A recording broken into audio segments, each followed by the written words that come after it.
മണ്ണിലെ കാൽസ്യം ഞാൻ പറഞ്ഞു. മണ്ണിലുള്ള കാൽസ്യമാണ് മണ്ണിന്റെ പി എച്ചിനെ കൺട്രോൾ ചെയ്യുന്നത്. ഇപ്പൊ ഈ കാൽസ്യത്തിന് പി എച്ചിനെ കൺട്രോൾ ചെയ്യുക എന്നുള്ള ഒരു റോള് മാത്രമല്ല ഉള്ളത്, കോശഭിത്തികൾ തമ്മിൽ കണക്ട് ചെയ്യുന്നതും ഈ കാൽസ്യം ഉപയോഗിച്ചിട്ടാണ്. ഒരു ഉദാഹരണം പറഞ്ഞാൽ, നമ്മളൊക്കെ വീട് വെക്കുമ്പോൾ ഇഷ്ടികയുടെ ഇടയിൽ സിമെന്റ് വെക്കുന്നത് പോലെയാണ് കാൽസ്യത്തിന്റെ റോള്.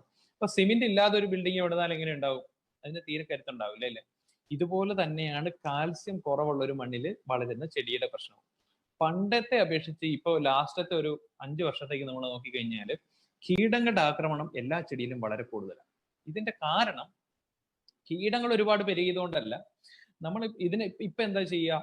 ഓരോ തവണയും കീടനാശിനിയുടെ ഡോസ് കൂട്ടിക്കൊണ്ടേയിരിക്കും. പച്ചക്കറിയിലും എല്ലാത്തിലും അതെ, കീടനാശിനിയുടെ അളവ് കൂട്ടിക്കൊണ്ടേയിരിക്കും. ഇതനുസരിച്ച് കീടങ്ങൾക്ക് പ്രതിരോധം കൂടിക്കൂടി വരും. കൂടുതൽ പുതിയ വേർഷൻ കീടങ്ങൾ വീണ്ടും ഇറങ്ങിക്കൊണ്ടേയിരിക്കും. അപ്പൊ കീടനാശിനികളുടെ അളവ് കൂട്ടിക്കൊണ്ട് കീടത്തിനെ പ്രതിരോധിക്കാൻ പറ്റില്ല എന്നുള്ളത് എല്ലാ കർഷകർക്കും ബോധ്യപ്പെട്ട ഒരു സംഗതിയാണ്. അപ്പൊ എന്താണ് ഇതിനൊരു വഴി? മണ്ണിൽ കാൽസ്യം കുറവായതുകൊണ്ട് നൈട്രജൻ മാത്രം കൊടുത്ത് വളർത്തുന്ന ചെടികൾ ബ്രോയിലർ കോഴിയെ പോലെ പെട്ടെന്ന് അങ്ങ് വളരും. ഇതിന് കാൽസ്യം കുറവായതുകൊണ്ട് ഇതിന്റെ കോശഭിത്തിക്ക് വളരെ കട്ടി കുറവായിരിക്കും. തണ്ട് തുരപ്പനും മറ്റു പെസ്റ്റിനും ഒക്കെ വളരെ എളുപ്പത്തിൽ ഇതിന്റെ തണ്ട് തുരന്ന് ഇതിന്റെ നീരൂറ്റി കുടിക്കാൻ പറ്റും. ഇതാണ് കീടങ്ങൾ പെരുകാനായിട്ടുള്ള പ്രധാന കാരണം. അപ്പോ ഇതിനു വേണ്ടി നമുക്ക് ചെയ്യാൻ പറ്റുന്നത്, ഒറ്റയടിക്ക് മുഴുവൻ ജൈവ കീടനാശിനി ആക്കിയത് കൊണ്ട് റിസൾട്ട് കർഷകർക്ക് കിട്ടാത്തതിന്റെ കാര്യം ഈ ഒരു അടിസ്ഥാനം ശരിയാകാത്തതുകൊണ്ടാണ്. അപ്പൊ മണ്ണിൽ കാൽസ്യം കൊടുക്കുക. അപ്പോൾ രണ്ട് കാര്യങ്ങൾ സംഭവിക്കും. ഒന്ന്, മണ്ണിന്റെ പി എച്ച് കറക്റ്റ് ആകും. രണ്ടാമത്, ചെടികളുടെ കരുത്ത് കൂടും. ഇങ്ങനെ 1-2 വർഷം കൊണ്ട് നമുക്ക് മണ്ണിൽ നിന്ന് നഷ്ടപ്പെട്ടു പോയ കാൽസ്യം തിരിച്ചു കൊടുത്ത് ചെടികൾക്ക് നല്ല കരുത്തുണ്ടാകുമ്പോൾ ഇവിടെയുള്ള കീടങ്ങളുടെ ശല്യവും കുറഞ്ഞു വരും. ഇതാണ് നമുക്ക് രണ്ടാമതായി ശ്രദ്ധിക്കേണ്ട ഒരു കാര്യം. അപ്പൊ ഇത് രണ്ട് പോയിന്റ് ആണെങ്കിലും ഒറ്റ കാര്യം ചെയ്താൽ കാൽസ്യവും റെഡിയാകും, മണ്ണിന്റെ പി എച്ചും ബാലൻസ് ആകും. അപ്പൊ ഇനി അടുത്തത് മണ്ണിലെ കാർബൺ. നമ്മൾ ആദ്യമേ തന്നെ പറഞ്ഞിരുന്നു, മണ്ണില് സൂര്യപ്രകാശം ശേഖരിച്ചു വെക്കുന്നത് കാർബണിന്റെ രൂപത്തിലാണ്. അതുകൊണ്ട് തന്നെ ഈ കാർബണിനെയാണ് നമ്മൾ ജൈവാംശം എന്നും പറയുന്നത്. മിനിമം 3% ജൈവാംശം അല്ലെങ്കിൽ കാർബൺ മെയിൻറ്റെയിൻ ചെയ്യുന്ന മണ്ണ് നല്ല കറുത്ത മണ്ണായിരിക്കും. അവിടെ ഭയങ്കര പ്രൊഡക്ടിവിറ്റി ആയിരിക്കും. ഇതിനുവേണ്ടി മാക്സിമം മൾച്ചിങ് മണ്ണിലേക്ക് കൊടുക്കുക. മൾച്ചിങ് എന്ന് പറഞ്ഞു കഴിഞ്ഞാൽ പുതയിട്ട് കൊടുക്കുക എന്ന് പറയും. എപ്പോഴും നമ്മുടെ സൂര്യപ്രകാശം പതിക്കുന്ന ഒരു സ്ഥലത്ത് ഒന്നെങ്കിൽ ഒരു വിളയുണ്ടാവണം, അല്ലെങ്കിൽ ഒരു കളയുണ്ടാവണം. ഒരിക്കലും സൂര്യരശ്മി ഭൂമിയിൽ തട്ടി തിരിച്ചു പോകാൻ പാടില്ല. അങ്ങനെ പോയാൽ ഒരു കുഴപ്പം കൂടെ ഉണ്ട്. നേരിട്ട് സൂര്യപ്രകാശം വീഴുന്ന സ്ഥലത്തെല്ലാം ആ മണ്ണിലുള്ള ഓർഗാനിക് കാർബൺ അല്ലെങ്കിൽ ജൈവാംശം കൂടെ നഷ്ടപ്പെട്ടു പോകും. അപ്പൊ ഏതെങ്കിലും സ്ഥലം വെറുതെ തെളിച്ച് വൃത്തിയായിട്ട് ഇട്ടിട്ടുണ്ടെങ്കിൽ അവരോട് പറയാം, ഒന്നെങ്കിൽ ഒരു വിള അവിടെ നടുക, ഇല്ലെങ്കിൽ കള വളരാൻ അനുവദിക്കുക. അപ്പോൾ ഓർഗാനിക് കാർബണിനെ നമുക്ക് മിനിമം 3% മണ്ണിൽ നിലനിർത്തിക്കൊണ്ടേ കൃഷിയിലേക്ക് വരാൻ പറ്റുള്ളൂ. അപ്പൊ കൃഷിയുടെ വളക്കൂറിനെ കുറിച്ച് ചിന്തിക്കുമ്പോൾ പി എച്ച് ശരിയാക്കുക, ഏറ്റവും അടുത്തത് കാർബണിനെ നിലനിർത്തുക, അതിന് പൊതയിടാൻ ആളുകളെ പ്രേരിപ്പിക്കുക. അതിനു വേണ്ടിയിട്ട് ഇന്നലെ ദയാൽ സാർ മുന്നോട്ട് വെച്ച വലിയൊരു ആശയം ഉണ്ടായിരുന്നു. തീയിടാൻ പാടില്ല, ആവശ്യമില്ലാതെ. പണ്ടൊക്കെ ചെയ്യുന്ന ഒരു പരിപാടിയായിരുന്നു വലുതായിട്ട് ജൈവാംശങ്ങളൊക്കെ കൂട്ടിയിട്ട് കത്തിച്ചു കളയുക എന്നുള്ളത്. അത് വലിയ തെറ്റാണ്. കാരണം അത്രയും ഊർജ്ജം നഷ്ടപ്പെട്ടു പോവുകയാണ്. ഇപ്പൊ ഒരു ഇല കത്തിച്ച് ചാരമാക്കി ചെടിയുടെ ചോട്ടിലിടുമ്പോൾ എന്തൊക്കെ മൂലകങ്ങൾ കിട്ടുമോ, ആ ഇല കത്തിക്കാതെ തന്നെ ആ ചെടിയുടെ ചോട്ടിലിട്ടാലും ആ മൂലകങ്ങളും കിട്ടും, പ്ലസ് ഈ ഊർജവും ആ ചെടിക്ക് കിട്ടുന്നുണ്ട്. അപ്പോൾ കരിയില കത്തിക്കാതെ മണ്ണിലെ ജൈവാംശം 3% മിനിമം മെയിൻറ്റെയിൻ ചെയ്യാൻ ശ്രദ്ധിക്കുക. അതിൽ ഇപ്പൊ 1% താഴെയാണെന്നുള്ള കാര്യവും പ്രത്യേകം ശ്രദ്ധയിലുമാണ്. പിന്നെ 4ാമത്തെ പോയിന്റ് എന്ന് പറയുന്നത് മണ്ണിലെ കൊഴുപ്പാണ്. അപ്പൊ ഇന്നലെ തന്നെ നമ്മൾ ചർച്ച ചെയ്തു എന്താണ് കൊഴുപ്പിന്റെ പ്രാധാന്യം എന്നുള്ളത്. അപ്പൊ ഇതിനകത്ത് സാധാരണ കൃഷിയും രാസകൃഷിയും ജൈവ കൃഷിയും തമ്മിലുള്ള ഒരു വ്യത്യാസം ഞാൻ പറഞ്ഞുതരാം. എക്കോളജി എന്ന് പറയുന്ന സയൻസ് ഞാൻ പറഞ്ഞു, ഇതിന് നിങ്ങൾക്ക് വിദ്യാഭ്യാസ യോഗ്യതയോ പഠനമോ ഇതൊന്നും ആവശ്യമില്ല, പ്രകൃതിയെ നോക്കി പഠിക്കാവുന്നതാണ്. നമുക്ക് ട്രഡീഷണൽ ആയിട്ട് നമുക്ക് അറിയാം, നമ്മുടെയൊക്കെ ആരോഗ്യരംഗം തന്നെ എടുത്തു കഴിഞ്ഞാൽ നമുക്ക് എല്ലാ പഞ്ചായത്തുകളിലും PHSകളുണ്ട്, അതിന് മേളിൽ ജില്ലാ ഹോസ്പിറ്റല്, മെഡിക്കൽ കോളേജ്, ഇങ്ങനെ ഒരു വലിയ ആശുപത്രി സംവിധാനം നമുക്കുണ്ട്. എന്നിരുന്നാൽ പോലും രോഗികളില്ലാത്ത ഒരു വീട് പോലും നമുക്കില്ല, അല്ലെ? ഇതിന്റെ കാര്യം എന്താണെന്ന് ചോദിച്ചു കഴിഞ്ഞാൽ, ഒരു 5 വർഷം ഒരാൾ MBBS പഠിക്കുമ്പോൾ 5 വർഷവും പഠിക്കുന്ന എന്താണ്? ഒരാൾക്ക് രോഗം ഉണ്ടെങ്കിൽ എന്തുകൊണ്ട് ആ രോഗം വന്നു എന്നാണ്, അല്ലെ?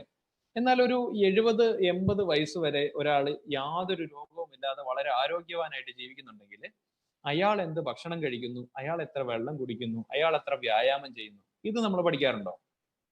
ഇത് നമ്മൾ പഠിക്കാറില്ല. ഇതുപോലെ തന്നെയാണ് നമ്മുടെ കൃഷി രംഗത്ത്.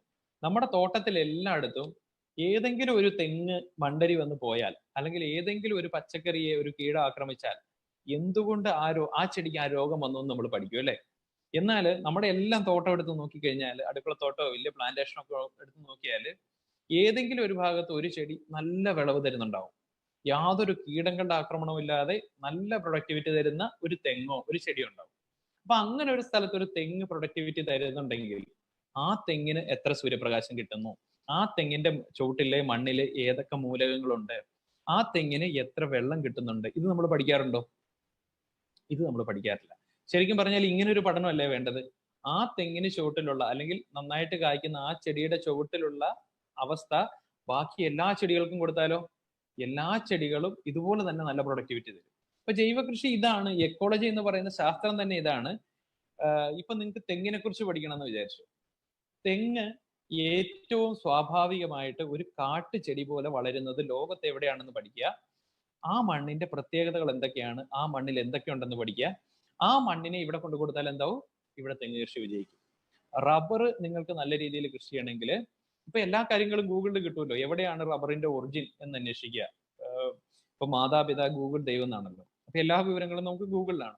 അപ്പൊ ഗൂഗിളിനോട് ചോദിക്കുക, എവിടെയാണ് ഈ മരത്തിന്റെ ഒറിജിൻ, അവിടുത്തെ മണ്ണെടുക്കുക, അവിടെ പോയി അവിടുത്തെ മണ്ണെടുക്കുക, അത് പരിശോധിക്കുക, അതിന്റെ മൂലകങ്ങൾ എന്തൊക്കെയാണെന്ന് കണ്ടുപിടിക്കുക, ഇവിടുത്തെ റബ്ബർ കൃഷിക്ക് കൊടുക്കുക, റബ്ബർ കൃഷി വിജയിക്കും. ഈ രീതിയിലാണ് നമ്മൾ എക്കോളജിയിൽ ഒരു വിളയെ കണ്ടുപിടിക്കുന്നത്. ലീച്ചിങ് എന്ന് പറയുന്നത് അതിനെക്കുറിച്ച് ഞാൻ പറയുന്നുണ്ട്. അപ്പോൾ ഇതിനകത്ത് കൊഴുപ്പിനെ കുറിച്ച് പറയുമ്പോൾ തെങ്ങ് കൃഷിനെ കുറിച്ച് നമ്മളൊരു പ്രൊജക്ട് ചെയ്തതിനെ കുറിച്ച് പറയാം. തെങ്ങ് കൃഷി എങ്ങനെ വിജയിപ്പിക്കാം, അല്ലെങ്കിൽ ഒരു തെങ്ങിന് എന്താണ് ഏറ്റവും കൂടുതൽ ആവശ്യമുള്ള ഒരു വസ്തു എന്ന് പഠിക്കാൻ വേണ്ടിയിട്ട് നമ്മളോട് പറഞ്ഞു, തെങ്ങ് എവിടെയാണ് ഈ ഇതുപോലെ കാട്ടുവൃക്ഷം പോലെ ചെടി പോലെ വെറുതെ വളരുന്ന സ്ഥലം? അത് ലക്ഷദ്വീപാണ്. അപ്പൊ എന്ത് ചെയ്യണം? തെങ്ങ് കൃഷിയെ കുറിച്ച് പഠിക്കണമെങ്കിൽ നേരെ ലക്ഷദ്വീപിൽ ചെല്ലുക, അവിടുത്തെ മണ്ണെടുത്ത് പരിശോധിക്കുക. ലക്ഷദ്വീപിലെ മണ്ണ് നമ്മൾ പരിശോധിക്കുമ്പോൾ മനസ്സിലാവും, അവിടുത്തെ മണ്ണിന് 8.5 pH. ലക്ഷദ്വീപിലെ മണ്ണിന്റെ pH ആണ് 8.5. അതിൽ നിന്ന് നമുക്ക് ഒരു കാര്യം മനസ്സിലായി, ഒരു തെങ്ങ് വളരണമെങ്കിൽ തെങ്ങിന് വേണ്ട pH 8.5 ആണ്. അപ്പോ പല സ്ഥലങ്ങളിലും തെങ്ങ് വെച്ചിട്ട് നല്ല രീതിയിൽ വളരാത്തതിന്റെ കാരണം അവിടെ pH കുറവായതുകൊണ്ടാണ്. ഇതേ അവസ്ഥ തന്നെ തമിഴ്നാട്ടിൽ നമ്മൾ പരിശോധിച്ചു കഴിഞ്ഞാൽ അവിടെ ചുണ്ണാമ്പ് കല്ല് പൊടിഞ്ഞ് ഉണ്ടായ മണ്ണായതുകൊണ്ട് അവിടുത്തെ മണ്ണിന്റെ pH 8 കൂടുതലാണ്. അതുകൊണ്ടാണ് കേരളത്തിനേക്കാൾ കൂടുതൽ നന്നായിട്ട് തമിഴ്നാട്ടിൽ തെങ്ങ് വളരുന്നത്. അതുപോലെ തന്നെ ഇംഗ്ലീഷ് വെജിറ്റബിൾസിനെല്ലാം pH 8 കൂടുതൽ വേണം. അതുകൊണ്ടാണ് ഇംഗ്ലീഷ് വെജിറ്റബിൾസ് ഒക്കെ കേരളത്തിൽ വളരുന്നതിനേക്കാൾ നന്നായിട്ട് തമിഴ്നാട്ടിൽ വളരുന്നത്. ഇപ്പോൾ ഒരു ഉദാഹരണം, തെങ്ങ് നമ്മൾ പഠിച്ചു, തെങ്ങിന്റെ pH 8.5 ആണ്. അതുപോലെ തന്നെ ഒരു തെങ്ങിന് എന്തായിരിക്കണം നമ്മൾ ഏറ്റവും കൂടുതൽ കൊടുക്കേണ്ടത്, അല്ലെങ്കിൽ ഒരു തെങ്ങ് ഏറ്റവും കൂടുതൽ ആവശ്യപ്പെടുന്ന മൂലകം എന്തായിരിക്കും? അപ്പോ രാസകൃഷി പഠിച്ച ആളുകൾ പറയും പൊട്ടാഷ് ആണെന്നല്ലേ. തെങ്ങിന് പൊട്ടാഷ് വേണം, പൊട്ടാഷ് വളരെ ആവശ്യമുള്ള ഒരു സാധനമാണ്. എന്നാൽ അതിനേക്കാൾ ആവശ്യം എന്തായിരിക്കും? ഇങ്ങനെയാണ് നമ്മൾ പഠിക്കുന്നത്. അതായത് ഒരു തെങ്ങിൽ നിന്ന് നമുക്ക് കിട്ടുന്ന എൻഡ് പ്രൊഡക്റ്റ് എന്താണെന്ന് നമ്മൾ പഠിക്കും. തെങ്ങിൽ നിന്ന് കിട്ടുന്ന എൻഡ് പ്രൊഡക്റ്റ് എന്താണ്? തേങ്ങ കിട്ടും. ആ തേങ്ങയുടെ എൻഡ് പ്രൊഡക്റ്റ് എന്ന് പറയുന്നത് വെളിച്ചെണ്ണയാണ് അല്ലെ. അപ്പൊ ഒരു തെങ്ങിൽ നിന്ന് നമുക്ക് കിട്ടുന്ന എൻഡ് പ്രൊഡക്റ്റ് വെളിച്ചെണ്ണയാണ്. ഈ വെളിച്ചെണ്ണ എന്ന് പറയുന്നത് പ്രകൃതിദത്തമായിട്ടുള്ള ഒരു കൊഴുപ്പാണ്. അതുകൊണ്ട് തന്നെ ഒരു തെങ്ങിന് ഏറ്റവും കൂടുതൽ ആവശ്യമുള്ളതും കൊഴുപ്പാണ്. അപ്പൊ ഈ കൊഴുപ്പ് ചെടികൾക്ക് കിട്ടാൻ ഒരേ ഒരു വഴി എന്ന് പറയുന്നത് ജന്തുക്കൾ മണ്ണിൽ ജീർണിച്ച് ചേർന്നാൽ മാത്രമാണ് കൊഴുപ്പ് കിട്ടുള്ളൂ. അപ്പൊ നേരത്തെ ദയാൽ സാർ പറഞ്ഞു, കൊഴുപ്പായിട്ട് കൊടുത്താൽ ഇത് ചെടിക്ക് എടുക്കാൻ പറ്റില്ല. അതുകൊണ്ട് സൂക്ഷ്മജീവികൾ ഈ കൊഴുപ്പിനെ വിഘടിപ്പിച്ച് മണ്ണിൽ കൊടുത്താലാണ് മണ്ണിൽ കൊഴുപ്പ് കിട്ടുള്ളൂ.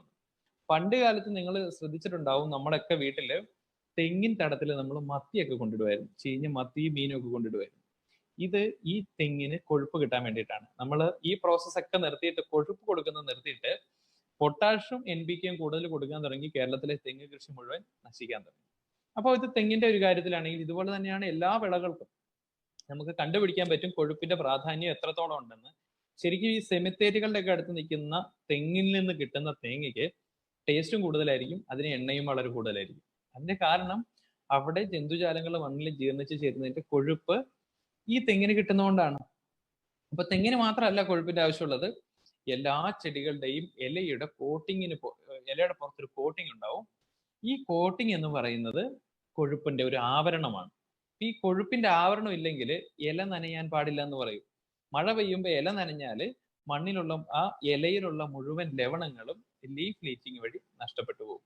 അപ്പോ ഈ നഷ്ടം ഒഴിവാക്കാൻ വേണ്ടിയിട്ടാണ് ഇലയുടെ പുറത്ത് ഒരു കോട്ടിംഗ് ഉണ്ട്. അപ്പൊ ഈ കോട്ടിങ് ചെടികൾക്ക് കിട്ടണമെങ്കിൽ മണ്ണിൽ കൊഴുപ്പ് കൊടുക്കാൻ പറ്റണം. അപ്പൊ വർഷങ്ങളായിട്ട് നമ്മൾ NPK മാത്രം ഉപയോഗിച്ച് ഈ കൊഴുപ്പ് എന്നുള്ളത് വിട്ടുകളഞ്ഞു. അപ്പൊ മണ്ണിൽ കൊഴുപ്പിന് ഇത്രയധികം പ്രാധാന്യമുണ്ട്.